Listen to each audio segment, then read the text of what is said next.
Good day. Thank you for accepting our invitation. Lately, especially over the recent days, we've seen too many emotional statements in the media regarding the situation in Syria, so I thought it would be important to give our view on the current situation. The situation is becoming more and more alarming. There's an impression that the country is at the brink of large-scale civilian conflict.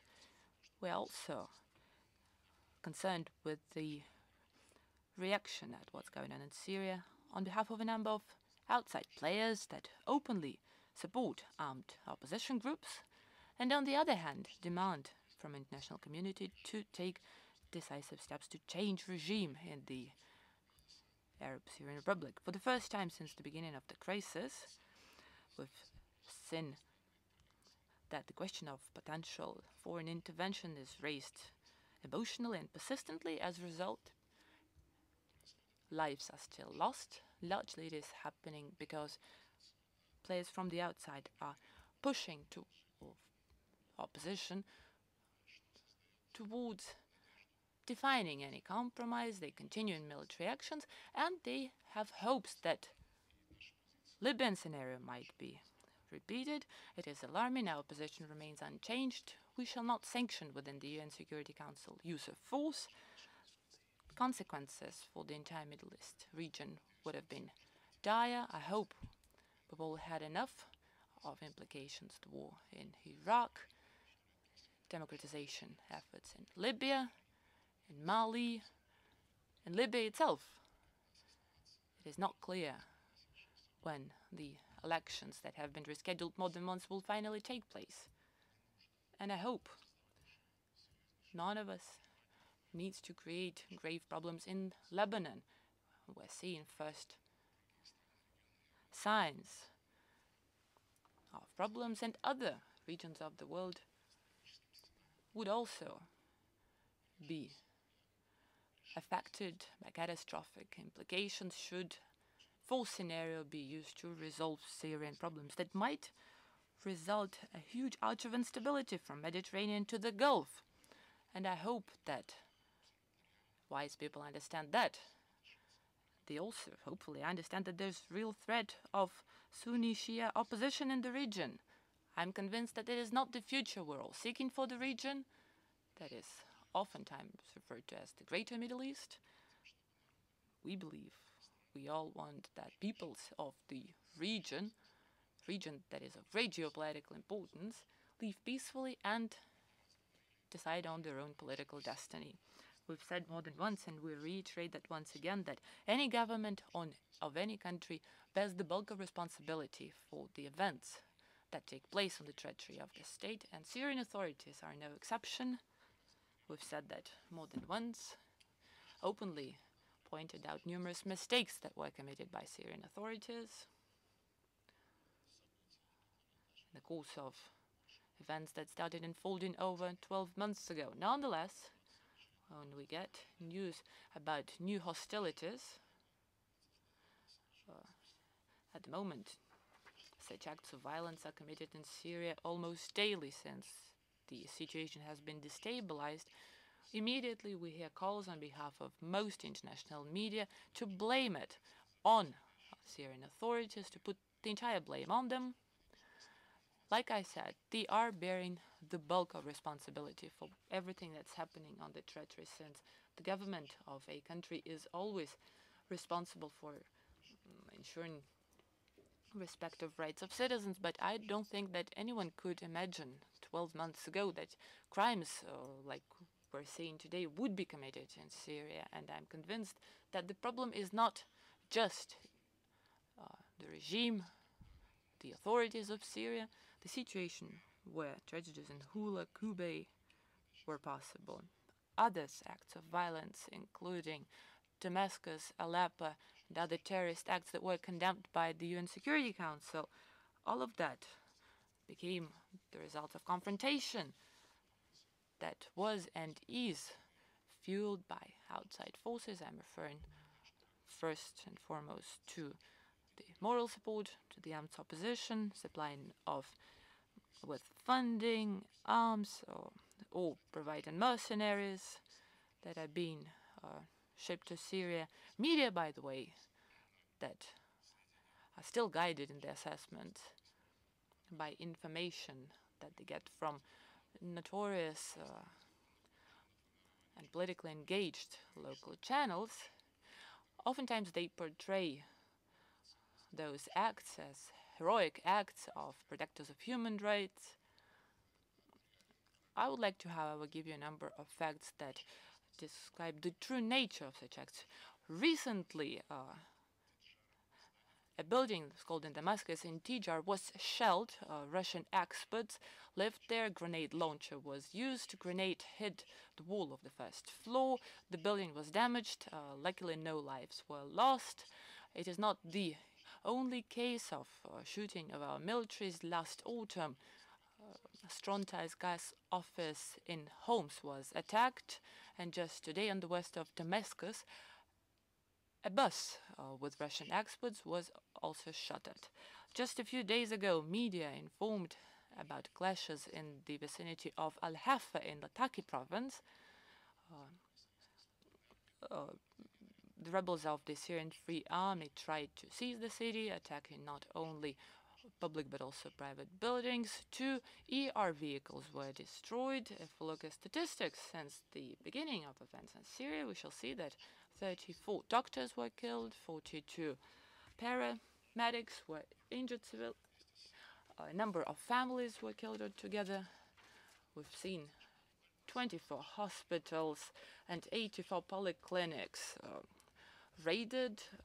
About 200 ER vehicles were destroyed or damaged. Who are those people that fight against doctors?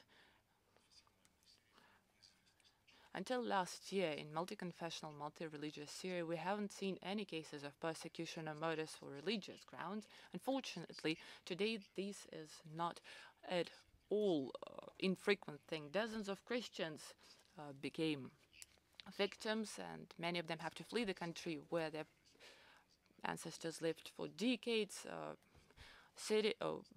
Monasteries, temples are being shelled and destroyed. For instance, temple in Sinai, where they have an icon that was painted by Holy Luca, in the city of Zinar, where part of a belt of Virgin Mary was also raided.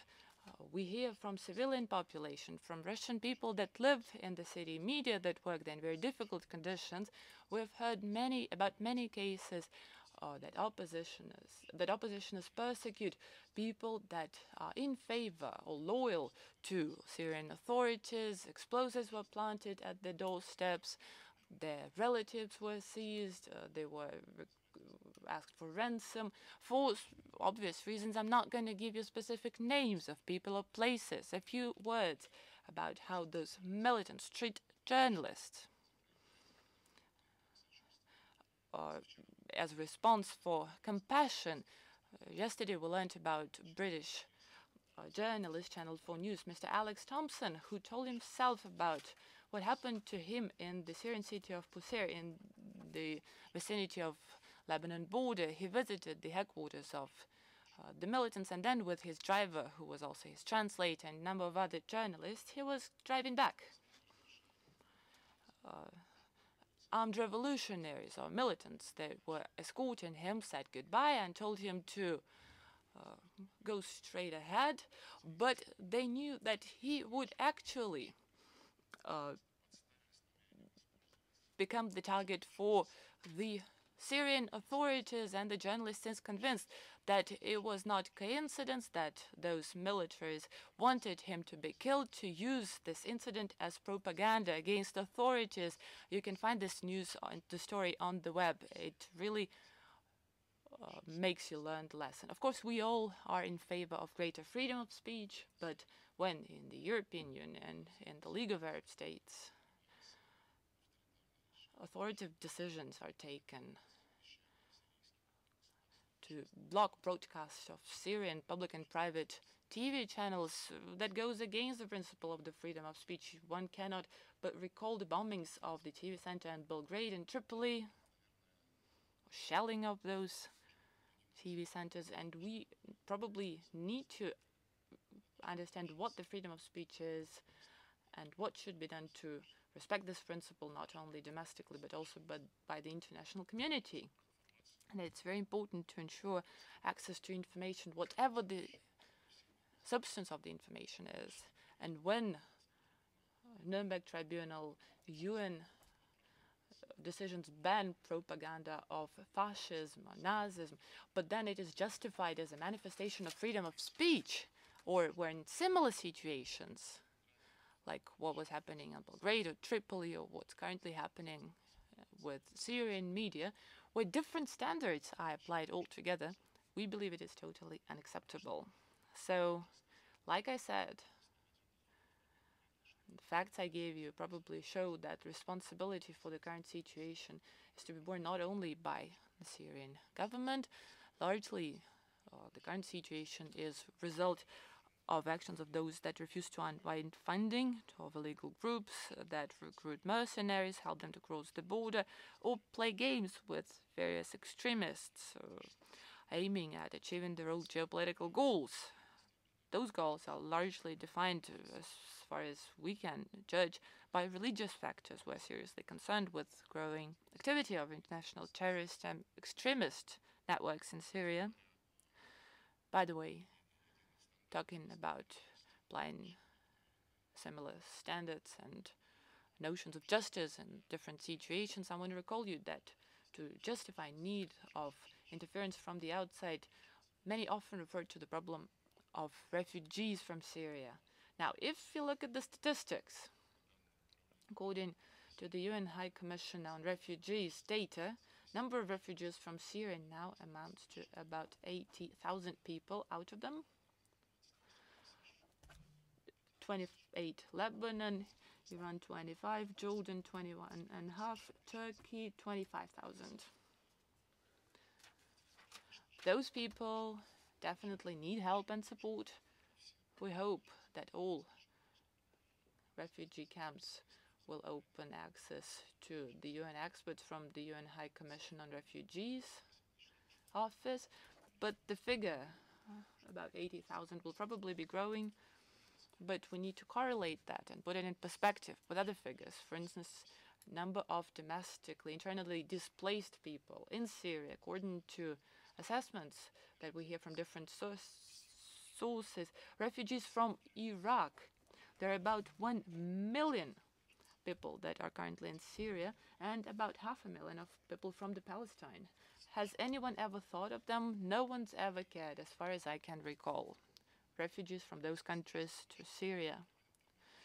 I already gave the example of the former Yugoslavia. Does anyone remember about hundreds of thousands of Serbian refugees from Kosovo and East Slavonia? This is the major ethnic group of refugees in Europe, but no one's ever remembering them. But let's get back to Syria.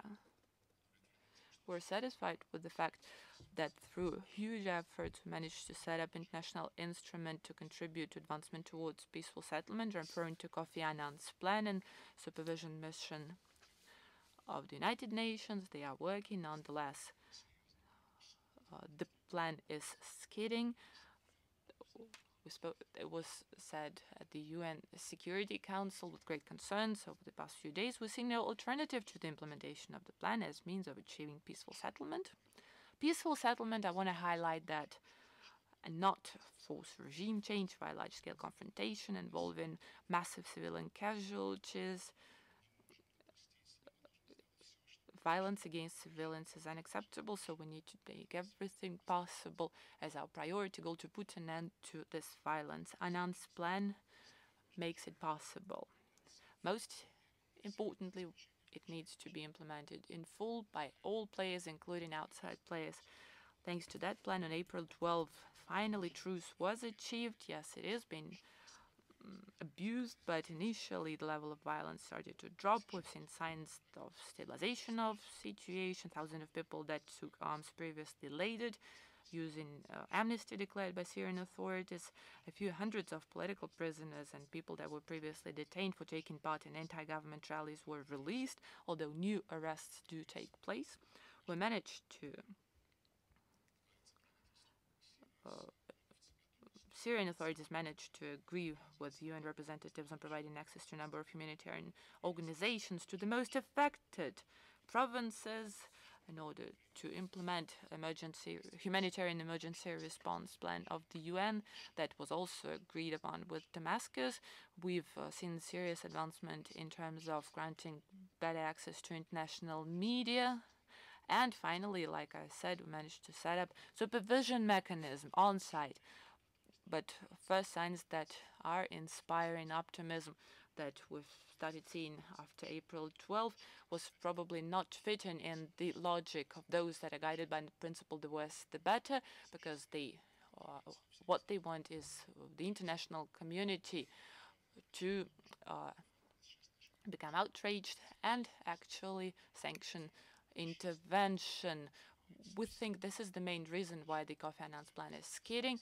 We think it is unacceptable. We want to have conversations with everyone and discuss with all those that are involved in the crisis and talk with them about what are the real reasons of the skidding and failures in implementation of the Kofi Annan's plan. Those failures are mostly results of lack of coordination of steps we're taking. What we need to understand whether this lack of coordination is explained by the absence of the forum for dialogue, or is it a policy aimed at disrupting settlement. We hope it's the first reason, that we lack open and sincere discussions, although the UN Security Council is there, but outside the UN Security Council there are other important players, League of Arab States, Turkey, Iran, neighboring countries of Syria, such as Lebanon, Jordan, Iraq. We need to get together somewhere so that on the basis of Kofi Annan's plan, the UN Security Council that endorsed the plan and mandated the UN mission, and in support of those most important documents, frankly and openly looking into each other's eyes, agree that if onwards we all welcomed Kofi Annan's plan, endorsed it, approved it by consensus in the UN Security Council, let us take active steps in practice, try to exercise influence on all Syrians without exceptions that are now at war, to make them stop and sit down at the table of negotiations. I'm convinced that if we show solidarity and will of all major outside players, we would be able to achieve our goal, and after that we would be able to immediately start political dialogue, of course on the basis of Kofi Annan's plan, which provides for the opposition the need to unite on the basis of readiness to engage in dialogue, and provides for the beginning of negotiations between government and all groups of opposition. So on the basis of those assessments and ideas, we suggest that we start actively working on putting together an international conference on Syria.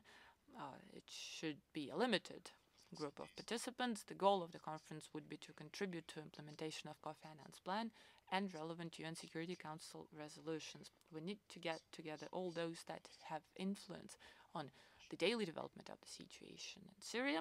We believe those should be 5 UN Security Council permanent members, Syrian neighboring countries, Iraq, Lebanon, Jordan, Turkey, representatives of the League of Arab States.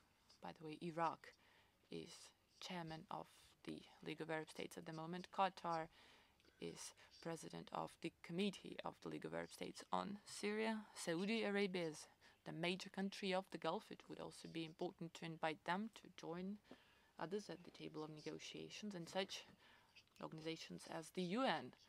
Of course, it should be held under the umbrella, within the framework of the UN activities.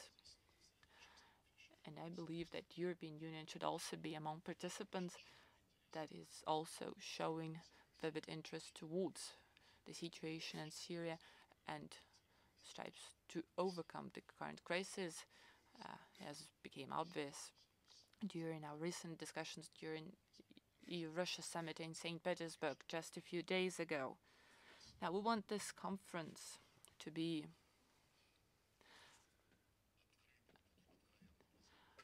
a venue for frank and open dialogue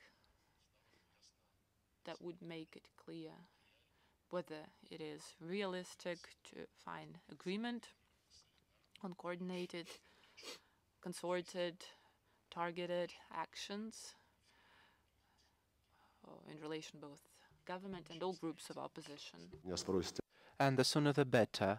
If you ask me about the time about this conference, of course we can't just be united without further preliminary discussing all the aspects with the countries that we want to invite. Of course, we'll need some expert meetings, but now we are actively working with all our colleagues, partners, and we think, this is my last remark before I invite you to ask your questions, we think that it is crucially important to create such an informational background that would allow us to find the ways to stop the violence as quickly as possible and begin the political dialogue. If every day there would be calls to intervene forcibly with arms in Syrian affairs, if there are condemnations without no facts towards the regime, if there is no waiting for the results of an investigation which is done by the UN supervisors and the humanitarian agency, the Human Rights Council, and if they would every day say that if only Russia can say to Assad to step down, that will be all right, of course, with such actions we'll have no positive result. So the responsibility, it is the word which I'm pronouncing, and it, you know, may cause such great fires which you would not never put out. And the opposition now is convinced that it will be helped as in Libya. It shouldn't happen. So your questions, please. All right, first question from Russia 24 channel.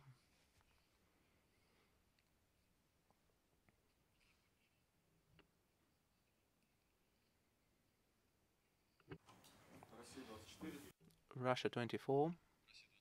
Russia 24, Nikolai Vasilyev. Could you take a seat, please? You have just admitted, Mr. Lavrov, that all the achievements that were made within the six-point plan are in April and May. And for the last week, we have been witnessing new outbursts, massive outbursts of violence in Syria. And for the recent 2 days, the representatives of the different diplomatic countries of different states are discussing the military intervention and the prospects of voting that in the UN Security Council. About the position of Russia in the Federation Council, can we speak that this Kofi Annan plan is being intentively pushed to its failure? And whether those attempts would they have a success? Because there is a situation when, except Russia and Syria, no one is interested in having this plan implemented. Thank you. Well, in my introductory speech, I have said that we have an impression that there are some influential powers who would like Kofi Annan's plan to fail. But in order to prove the inability of Syrian leadership to cooperate for implementation of the document, and by that to justify the forcible intervention in the conflict, we see those attempts, and they are seen quite plainly. And to people who are not well dealt with the situation, it is difficult to see what really is behind those calls and claims. The UN Security Council would not authorize the military intervention. I haven't mentioned that. And I repeat that it is not because we protect Bashar Assad or his regime, but because we know how difficult is the religious composition of the Syrian government, of the Syrian people, and we know that those who want the military intervention, some of them want to break this religious composition and want to largely make Syria a military polygon of war to have the first place in the Islamic world. This is a very dangerous trend, and we will do everything to prevent such a scenario. And of course, when the Security Council has been called upon to authorize sanctions or actions on Chapter 7, which foresees measures up to forcible solution, we can't just go away from the situation in Libya, because there was one resolution, one consensus resolution. There was no veto for the second resolution, either Chinese or Russian, and both those resolutions were violated by practical actions of NATO, who did not implement them. Arms embargo was not fulfilled by those who supported the opposers. Our colleagues from Arab states and European states were open about that yes, they supplied arms to the opposers of the Gaddafi regime. Then why would they have to make this embargo running? So I repeat, we do not protect the regime, we protect the chances for stability in the region, for sustainability in the Islamic world, and we protect the international law. Because how Syrian crisis will be solved is very important for the world architecture in future, whether it will be based on the UN Charter or whether it will be seen as the right of the strong. BBC, please.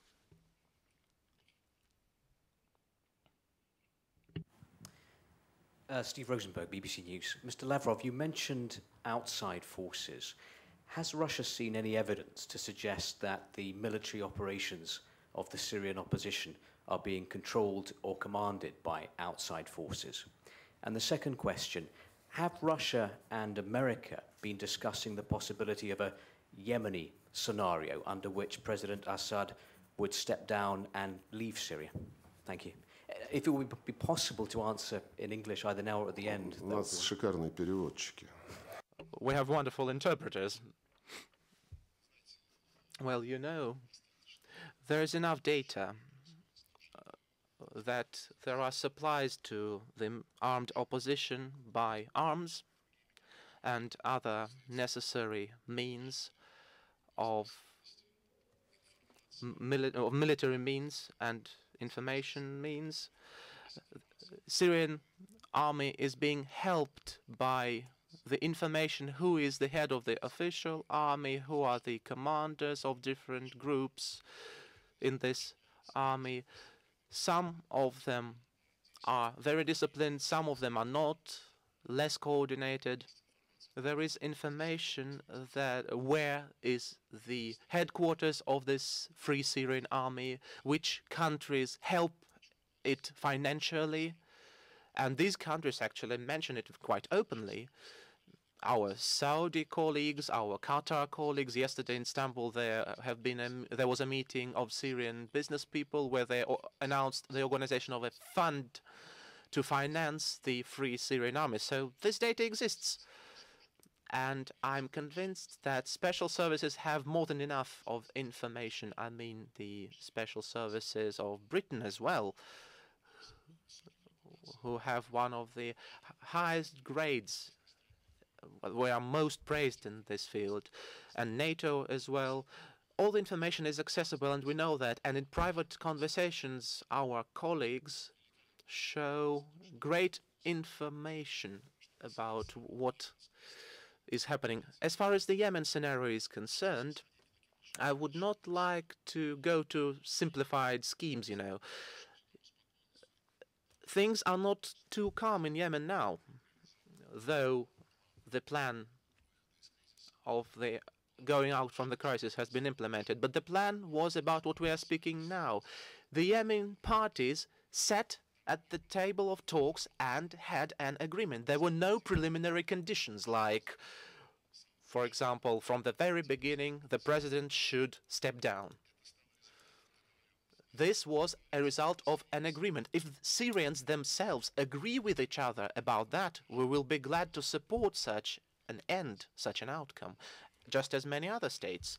But we cannot impose the conditions of a dialogue from outside. We think it is unacceptable, because that is not the way to sustainable solution of the problem. Syrians themselves should set their destiny and come to agreements, democratically, of course, by united people's voting, by popular vote. And the conference which we propose is for external players not to stay in the way of this process, because now some of them are in the way. By making one of the sides, one of the parties, to continue the so-called, by inclining them to continue the so-called armed struggle until the international community has the military intervention. I'm now citing Burhan Galyun, the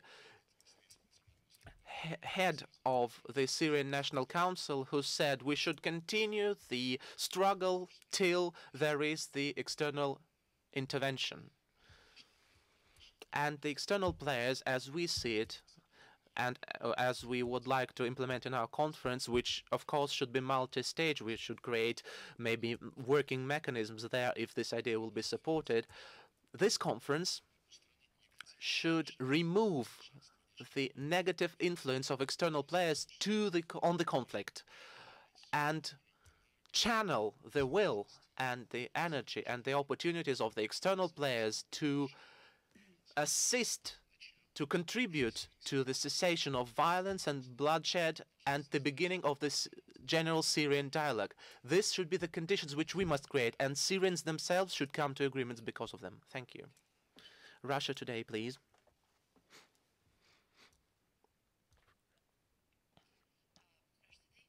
Russia Today, Irina Galushkina. I thought your microphone was green. I just was looking for the green color in the audience. No, just that one. In the Western mass media and expert circles recently, the topic of Russian arms shipments to Syria is being discussed. Many publications, for example, British publications, have this topic included. And according to these publications, this Russian weaponry helps to kill Syrian citizens. Do you have any facts that would allow to minimize the speculations of this sort? Or maybe just to oppose this lie, yes? I'll try. First of all, we do not supply to the Syrian government any arms that can be used, even at greater fantasy, against the opposers and manifestants. We just finish the contracts which have been for long signed and agreed upon. These weapons can only be used if Syria ever is under attack from the outside. This is one and only type of arms that we're supplying. When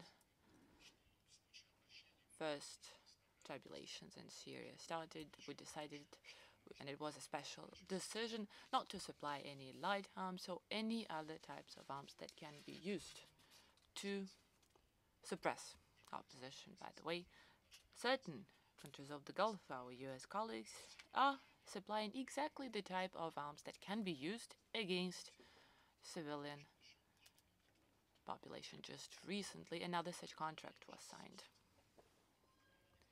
In addition to what I said already, I referred previously to Libyan experience. Well, arms embargo was put in place. No one was selling arms to government. Indeed, while the opposition was stuffed with arms and special troops were fighting on Libyan treachery together with the militants. So it is yet another example of how it is important to be earnest. It's going to help you in the future. Sergey Viktorovich, you mentioned that armed terrorist groups have become proactive in committing their crimes and evil deeds lately. Thank God there were no casualties or victims in the attack against Russian civilians. Yesterday, electricity grids transformators were damaged in the vicinity of Damascus. Nonetheless, certain parties and countries say that they want to see Kofi Annan's plan implemented. Does all of that help to implement it? And my last question, lately we've heard many speculations and rumors saying that Russian position might change. Some believe that your recent initiatives to convene international conference that Mr. Kofi Annan likes to refer to as the contact group. So many say that it is a signal, initial signal, that Russian position might be changing. So my question is, many Syrian people, or honest people in Arab Muslim states or elsewhere in the world want to hear from you once again. Are there any grounds for those rumors? And why have they started circulating those rumors now? In my opening remarks, I told you that there are no grounds to revisit our position whatsoever. If anyone considers that our initiative to convene an international conference is a sign of reconsidering the position, it means that those people just misunderstand our position. Our position is not just to sit and say, we're going to veto everything. We are active. We're really trying to find ways to advance, to move forward.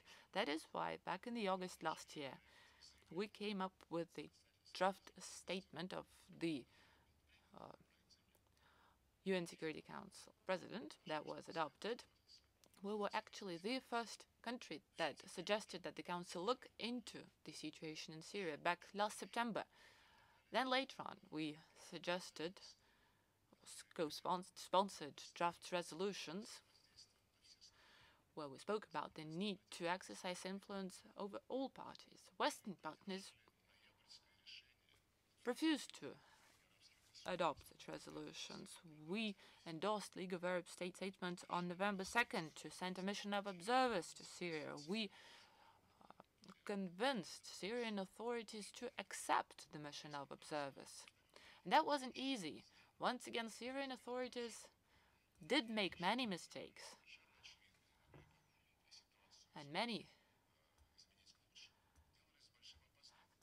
things that could change the situation for better were made way too late. So not only did we manage to convince them to accept mission of observers from the League of Arab States, we tried to make sure that those observers would become more numerous. They would report to the UN Security Council.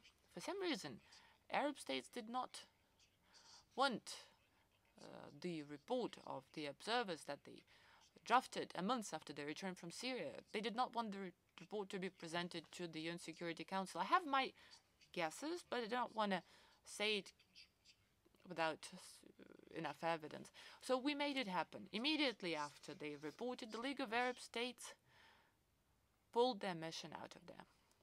The report, in my view, was rather objective. It pointed to the unacceptable steps made by Syrian authorities, but it also made it clear that authorities were not acting in a vacuum, that they were actually fighting against well-armed men. Maybe that was the reason why the observers were withdrawn. Maybe they were standing in someone's way, and that's probably what's happening now. We played an active part in appointing Kofi Annan and special envoy. We invited him to Moscow. We endorsed his ideas that later evolved into six-point proposal, and now we're doing the same old thing. We're convening this conference not to say Russia's changing its position. We want to convey to say we want to see six-point proposal implemented that was achieved via consensus.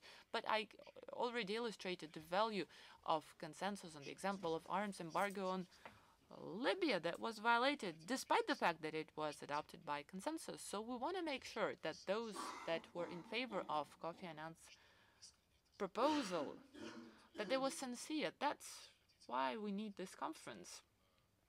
If you like, it's a test for sincerity. Once again, by the way, we're saying it very openly and frankly, our conference, if colleagues agree, should become the only format of endorsing UN Security Council resolutions that supported Kofi Annan's plan. It's not a group of friends of Syria. That is basically a group of friends of the Syrian National Council and other opposition groups, including those that are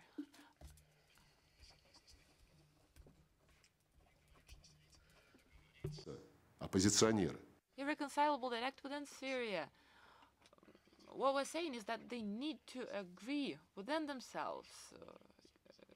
They need to be ready to dialogue, and that was the UN Security Council requested from them. Then why are we not responding when Mr. Galyun, who came from Moscow, we spoke with him, discussed in great detail, why is he requesting interference from outside, which goes against decisions of the UN Security Council and is against national dialogue, which is actually in line with the UN Security Council decisions. So if you have any doubts, I want to dissolve that. Moreover, I want to say that all those that wish to support Kofi Annan's plan must get together, get united within the framework of a conference, a contact group, or a conference might decide on setting up a contact group, but they must get united around the idea that is uniting all of us. And the group of Friends of Syria is incapable of doing so. And our position remains unchanged. It was reaffirmed once again during the recent visit of our President Vladimir Putin to China in joint statements that were adopted, and during the SCO summit that took place in Beijing on behalf of all members of the organization. So it remains valid, but it is not standing still. So the idea to convene conference is not taking us away from the idea. It's just the continuation. Please be brief in your questions. Good day, Sergey Viktorovich. 2 questions. Yesterday, negotiations with Mr. Hoff. Did you manage to obtain US agreement on such conference despite disagreements on Iran? And my second question, got information that Syria requested Russia and China and other states to investigate mass murders in Hul. Are you supporting the proposal? And do you think there's need for international investigation under the UN aegis of all murders in Hul and in Hama province? As regards consultations with Fred Hoff, my 2 deputies were meeting with Mr. Hoff, Mikhail Bogdanov and Gennady Gatilov, and they were not opposed to the ideas we tabled referring to the initiative to convene conference. We agreed to continue discussions. Yesterday I spoke about it with Kofi Annan. You see, we want this event, this conference, to be productive. Now, to make it productive, we need to bring to the table all of those that have influence over different parties of Syrian conflict. And Iran is one of such parties. They do have influence over Syrian government, in this case. And saying that Iran does not belong there because they're to blame for everything and they're part of the problem rather than part of the solution, well, this would be too light-minded, to put it softly. You know, if we do serious diplomacy, Americans are very pragmatic. When they think it important, we turn a blind eye to ideological problems. So take Iran, when Americans needed to reduce level of threat for their own troops. They met with Iranians and found agreements. So this is normal pragmatic approach that is needed in foreign policy. But if that was acceptable to ensure safety of American soldiers in Iraq, why can't the same be done to ensure safety of Syrian citizens? Because inviting all those that have influence to take part in the conference is important if we want to send signal to all parties involved that there's need to put an end to violence. In both cases, we're talking about saving lives of people, so I hope there are not going to be any double standards applied in this case. As regards investigation, indeed, Syrian authorities suggested that Russia and China send their experts on site. We believe that the decision's already been taken, that UN mission supervision do the investigation, but the fact that they came to us with a proposal is a sign that Syrian authorities are prepared to allow international experts and to show them everything without trying to conceal anything. But we're not going to try, either us or Chinese are going to try to substitute for the UN mission that were tasked to do the investigation. Moreover, since we're already seeing signs that UN experts are going to be facing impediments, and if we look at what happened in Huland, the ethnic composition of the region, once again, like I said before, Sunni Shia, there are also Alawites that live with Sunnis in close proximity. So as far as I understand, whenever the crisis is aggravated, there are more acts of violence, extremism, terrorism, those interreligious oppositions that used to be dormant, or less acute at peace times, they start to manifest themselves due to instigation from the outside. So investigation should be done by the UN experts, and I hope that those that have influence over the militants will demand them not to, that they don't stand on the way of investigations, like we demand the same from Syrian authorities.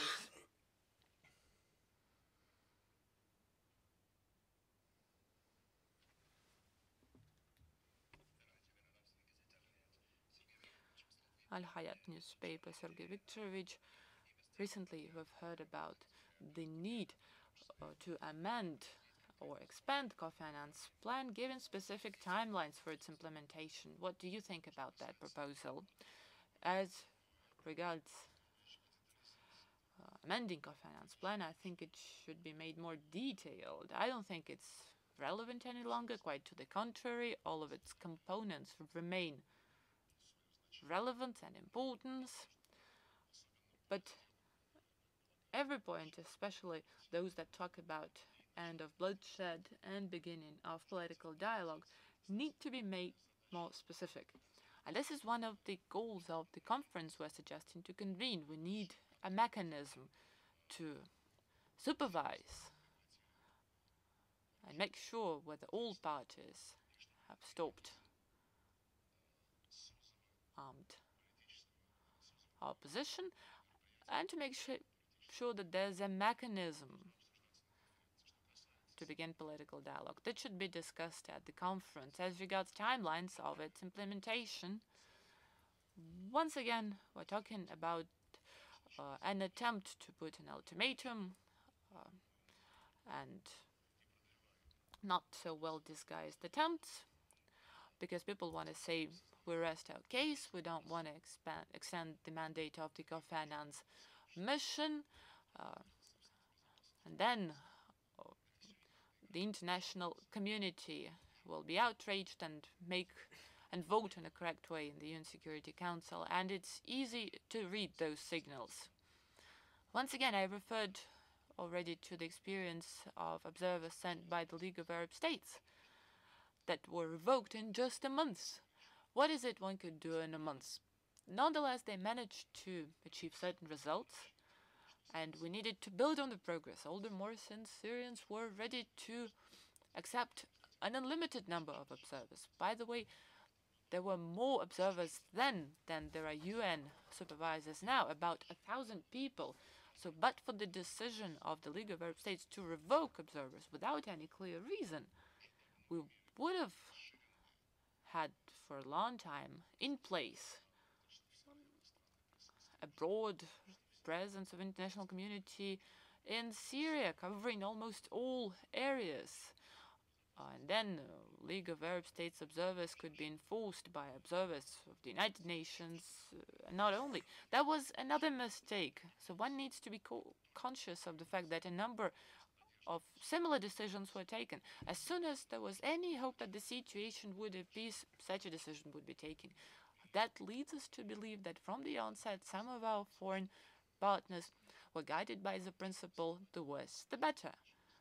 The sooner it happens, the sooner we're going to get grounds for armed intervention. So now we need to make sure that Kofi Annan's plan is not destined to fail likewise by a number of capitals, but imposing artificial timelines. That's never efficient, ever. Is there a timeline for Palestinian settlement? No. Why? Because everyone understands how difficult it is. Why should we treat Syria differently? Or be less considerate in our approach? Sergey Viktorovich, the voice of Russia. On the verge of the situation in Syria was discussed by Kofi Annan and Hillary Clinton, and besides Syria and the international community, the plan also was discussed, a strategy of the transition of political power.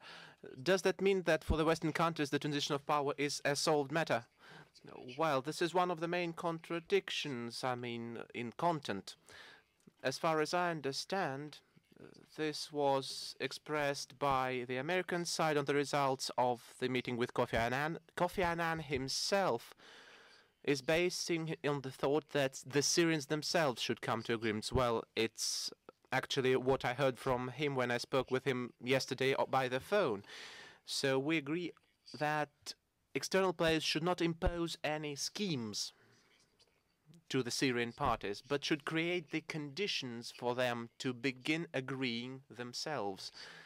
We have to make them go to the table of negotiations, while first stopping the armed violence. Several minutes ago I said that this conference is not to preset the parameters of the political settlement, but to create the conditions for Syrians to do that themselves and to push them to continue talks. Just the same thing we do towards the Arab-Israel-Palestinian-Israel settlement and for other crisis situations where the international community acts on the basis of the commonly accepted principle that the parties should deal with that themselves. The Nagorno-Karabakh problem is the same. The co-chairs of the Minsk group make the conditions for the parties to find the solutions themselves. That is how we must act in all the cases, including Syria.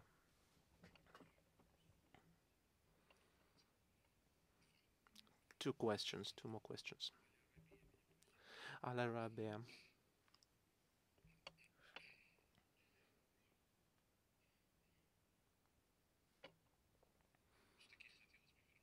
I'd like to go back to Kofi Annan's plan and the situation on the results.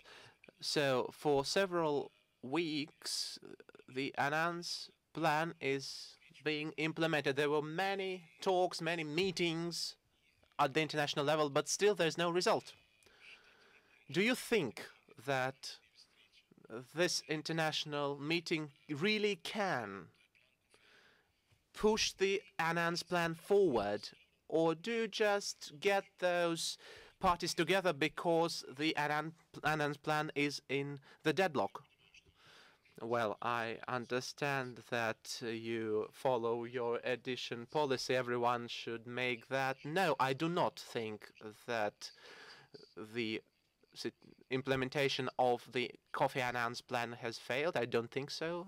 And I repeat that the conference is for making the plan be implemented throughout the coordinated actions of the external players on influencing the Syrian sides to stop violence and get at talks and speak to each other. I would not say that the Kofi Annan's plan is not implemented in any of their points, as our colleagues prefer to say, by raise tensions. That is just a bright phrase for an unsophisticated observer, but you know, short phrases are always remembered. If you say Kofi Annan's plan is not implemented in any points, that just gets into the heads and then becomes a common idea. The first point, you remember that it says about the necessity to work with the team of Kofi Annan in order to have a political process begun. We have these contacts. Kofi Annan is satisfied with them. No obstacles for his team to have a conversation. Well, maybe the content of these contacts is yet still not very satisfying, but the process is a process. By the way, the head of the UN mission, Norwegian General Muth, remarks in his reports to the UN Security Council that the Syrian authorities are cooperating with him and are giving the assistance which they are committed to give.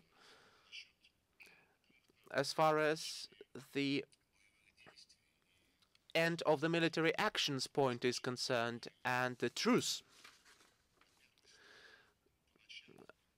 at the beginning, after the 12th of April, Syrian armies were really withdrawing from the towns.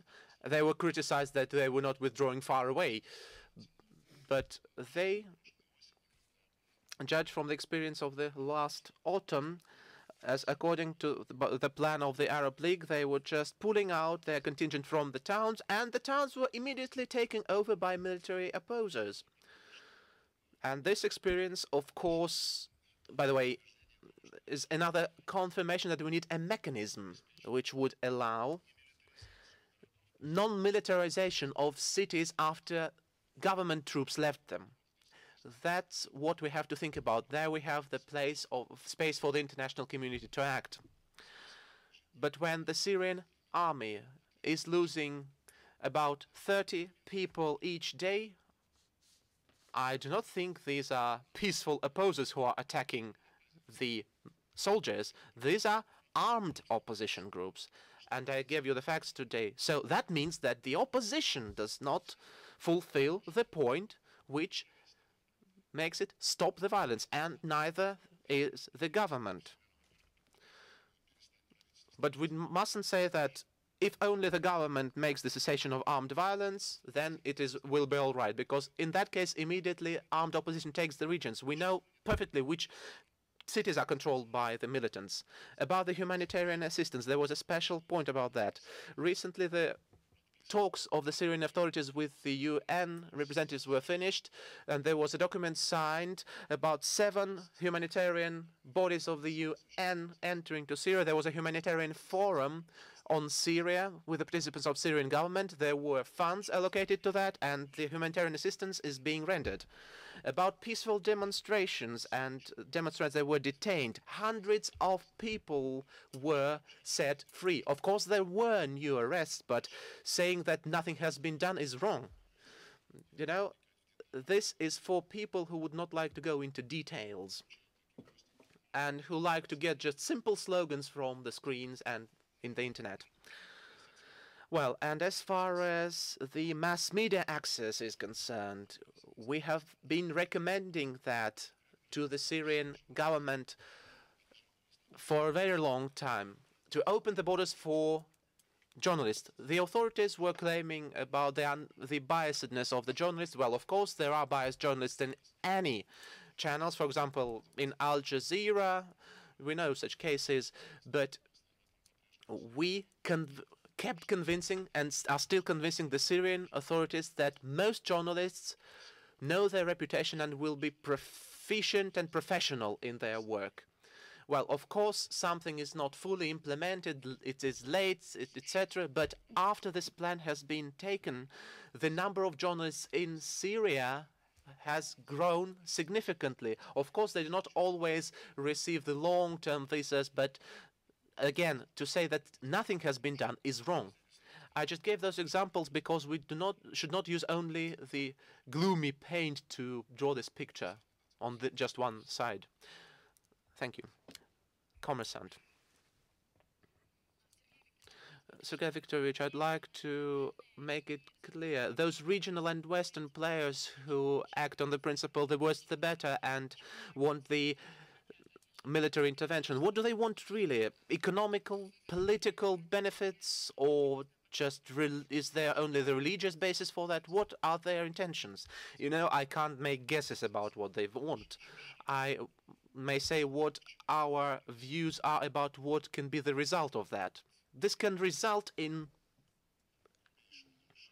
deep violation of stability, which has already been seriously undermined in that region, and the consequences would be unpredictable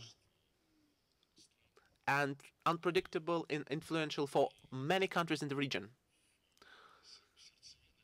And the heart of this process